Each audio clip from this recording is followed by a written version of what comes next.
श्रीमद् वाल्मीकीय रामायण अरण्यकांड 16वां सर्ग 43 श्लोक। सारांश।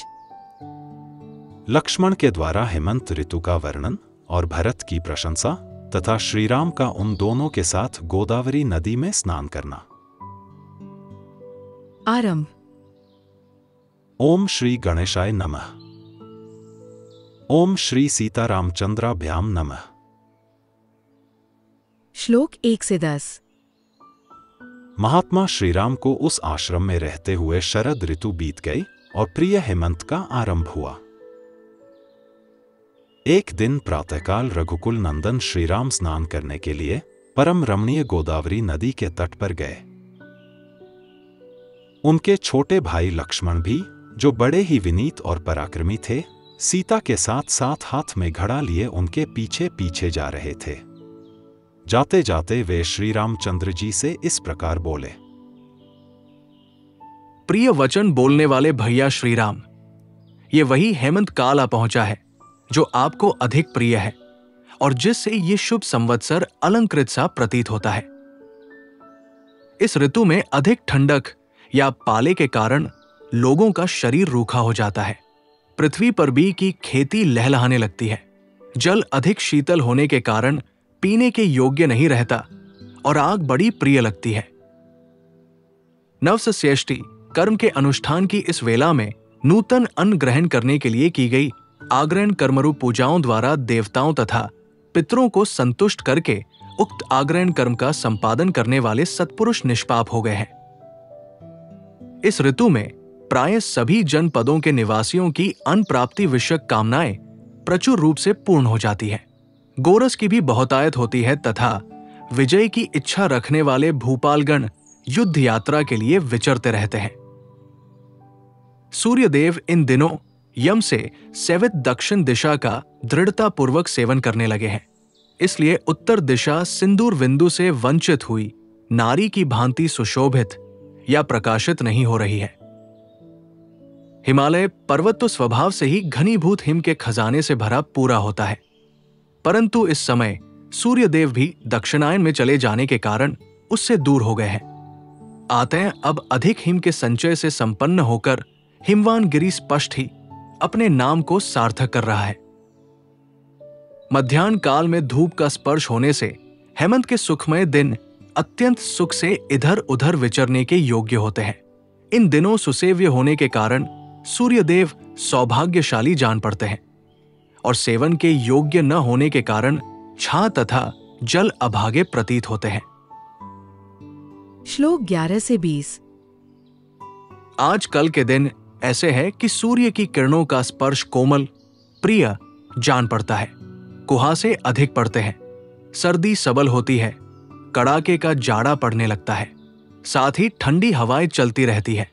पाला पड़ने से पत्तों के झड़ जाने के कारण जंगल सूने दिखाई देते हैं और हिम के स्पर्श से कमल गल जाते हैं। इस हेमंत काल में रातें बड़ी होने लगती हैं। इनमें सर्दी बहुत बढ़ जाती है। खुले आकाश में कोई नहीं सोता है। पौष मास की ये रातें हिमपात के कारण धूसर प्रतीत होती है। हेमंत काल में चंद्रमा का सौभाग्य सूर्यदेव में चला गया है।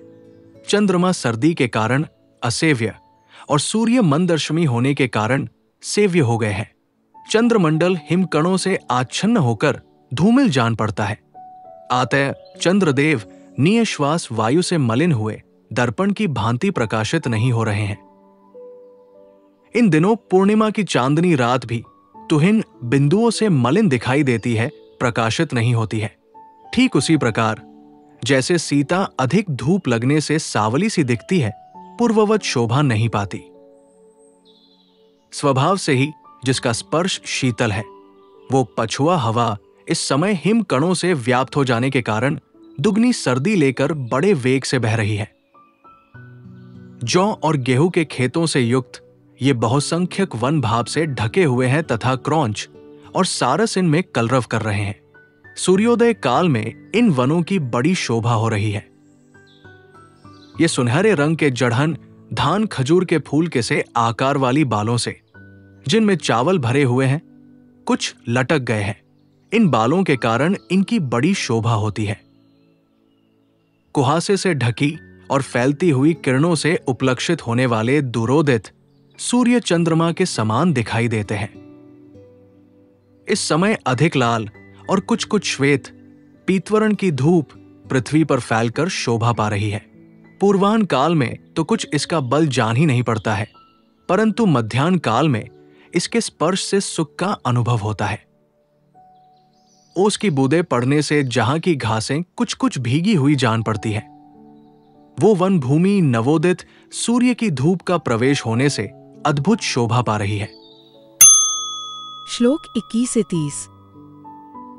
ये जंगली हाथी बहुत प्यासा है। ये सुखपूर्वक प्यास बुझाने के लिए अत्यंत शीतल जल का स्पर्श तो करता है, किंतु उसकी ठंडक असह्य होने के कारण अपनी सूंड को तुरंत ही सिकोड़ लेता है। ये जलचर पक्षी जल के पास ही बैठे हैं, परंतु जैसे डरपोक मनुष्य युद्ध भूमि में प्रवेश नहीं करते हैं, उसी प्रकार ये पानी में नहीं उतर रहे हैं। रात में ओस बिंदुओं और अंधकार से आच्छादित तथा प्रातःकाल कुहासे के अंधेरे से ढकी हुई ये पुष्पहीन वनश्रेणियां सोई हुई सी दिखाई देती है। इस समय नदियों के जल भाप से ढके हुए हैं। इनमें विचरने वाले सारस केवल अपने कलरवों से पहचाने जाते हैं तथा ये सरिताएं भी ओस से भीगी हुई बालू वाले अपने तटों से ही प्रकाश में आती है, जल से नहीं। बर्फ पड़ने से और सूर्य की किरणों के मंद होने से अधिक सर्दी के कारण इन दिनों पर्वत के शिखर पर पड़ा हुआ जल भी प्राय स्वादिष्ट प्रतीत होता है, जो पुराने पड़ जाने के कारण जर्जर हो गए हैं, जिनकी कर्णिका और केसर जीर्ण शीर्ण हो गए हैं। ऐसे दलों से उपलक्षित होने वाले कमलों के समूह पाला पड़ने से गल गए हैं, उनमें डंठल मात्र शेष रह गए हैं, इसीलिए उनकी शोभा नष्ट हो गई है। पुरुष सिंह श्रीराम, इस समय धर्मात्मा भरत आपके लिए बहुत दुखी है और आप में भक्ति रखते हुए नगर में ही तपस्या कर रहे हैं। वे राज्य, मान तथा नाना प्रकार के बहुसंख्यक भोगों का परित्याग करके तपस्या में संलग्न है एवं नियमित आहार करते हुए इस शीतल महितल पर बिना विस्तर के ही शयन करते हैं। निश्चय ही भरत भी इसी बेला में स्नान के लिए उद्यत हो मंत्रियों एवं प्रजाजनों के साथ प्रतिदिन सरयू नदी के तट पर जाते होंगे।